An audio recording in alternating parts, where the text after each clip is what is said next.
Hello everyone, I'm Spikezilla Productions. Today we're going to be looking at some Bigfoot memorabilia I have. I'm actually a pretty avid fan of cryptozoology. In fact, I even have this little Jurassic World Plesiosaurus figure, which I might throw in as my quote-unquote Loch Ness monster. So, let's take a look at the very first Bigfoot item I ever got, which was this Archie McPhee Bigfoot figure. I believe that was the company that made this guy. He's a pretty nice toy. Well, the box says he's not a toy. The box also says to recycle it, and I still have it somewhere. I don't know where though. It probably got put away. But yeah, this is a Bigfoot. This is a Bigfoot figure. He stands at about, I think, roughly 6 inches tall. So he's big enough to scale with, say, I don't know, a SH Monster Arts figure. In case you ever want to recreate the Marvel comic where Godzilla fought a Sasquatch. And hey, up to you. Yeah. For articulation, the head has nothing, despite it being a separate piece. I don't know why they even bothered making it a separate piece. However, the hair right here on the back is somewhat articulated. But for the shoulders, I can go up. They can go 360 degrees. Same on the other side. Now, the figure is meant to be kept in a specific pose, because, you know, it's meant to be kept in the famous walk stance that Bigfoot has, you know? Speaking of which, the waist can go all the way around. If you ever hear it rattling, I think it's because whenever I turned it, I may have broke something. But then again, the Bigfoot figure is meant to be posed like the famous, Patterson Gimlin film, Bigfoot. Although this one does not look at all like Patty. His legs can go all the way around. His legs can bend, and his foot can bend as well. In fact, whenever I bend the knee, the foot always wants to have it, because I have to grab it by his large feet in order to bend his knee. But detailing is pretty alright. The face, I think, looks far too human for a Sasquatch or Bigfoot. But the fur detailing is nice. You can actually see some pectoral muscles. And his toes are individually sculpted, same with his fingers. It doesn't look like they gave him fingernails. But hey, that's alright.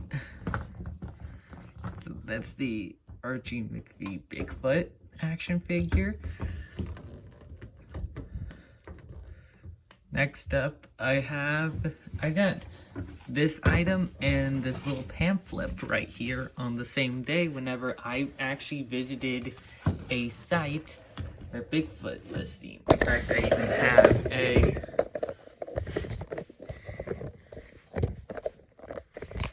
Bigfoot Lives Mount St. Helens poster in my room.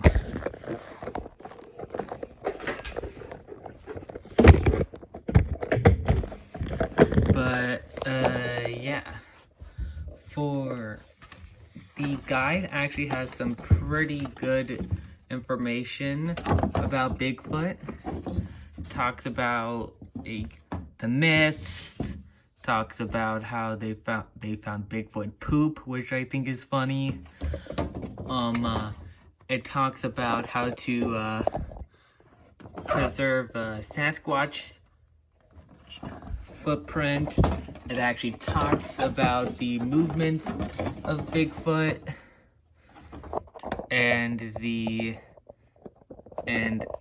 how most people think that moose and bears are responsible for Bigfoot sightings. And then there's a warning. You can read that if you want to. And then on the inside it also has like the habitats where Bigfoots live. So there should be some down here in Texas because there have been sightings. And then it talks about where the body could be, and it talks about possible origins of Bigfoot. And then we see the artist's rendition of Gigantopithecus, a Yeren footprint, and the depiction of what the Yeren looked like. And then it's got like possible ancestry of Sasquatch compared to us humans. And then right here we get a little bit of information on the guy who wrote it, Dr. Jeff Meldrum, who is a pretty prolific researcher in the Bigfoot community. So there's that. And then I got this little Bigfoot statue from the same store I got this from. But yeah, it says Bigfoot as 2 words instead of 1. It has no articulation. I feel like the face is too monkey-like. Looks too much like a monkey. I mean, like,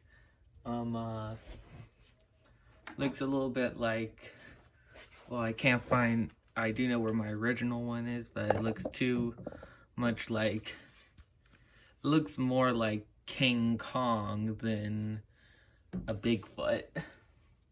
Which I seem to notice a lot. Either people make his face too human or too monkey-like. Whenever he should be like a halfway point. But he's sculpted in the iconic pose. He used to have rubber stoppers right here until they came off and there was a price tag right here. Yeah, the foot is actually lifted up off the ground. Well, so it looks like he's mid-wall.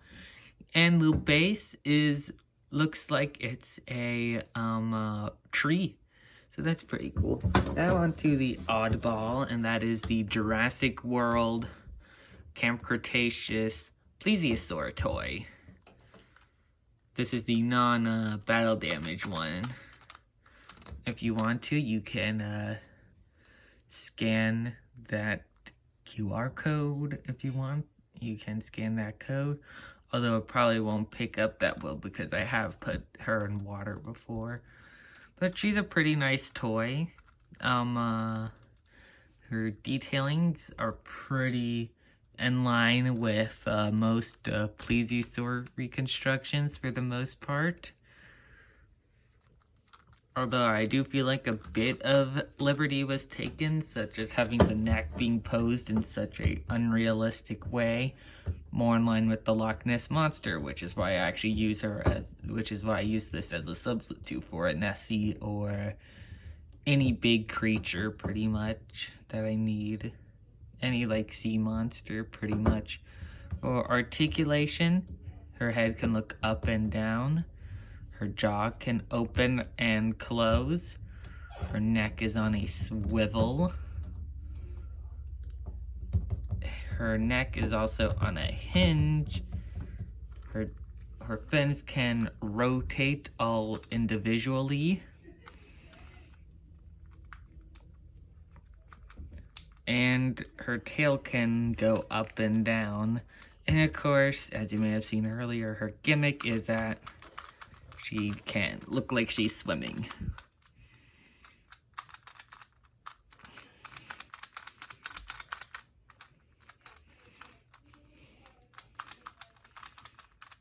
But that's pretty much it for this video on Bigfoot, memorabilia, and Jurassic World Plesiosaur. If If you do have any more review requests, let me know in the future. And maybe I'll do some more reviews in the, hopefully. Oh, I'm hoping to get a Ultraman video out by the end of the year. Even though I know I did an Ultraman video last year, but I will be making a full Ultraman review this year. Probably on Christmas, after I do my review on a special Blu-ray set. So, I'll see you guys in the next video. Goodbye!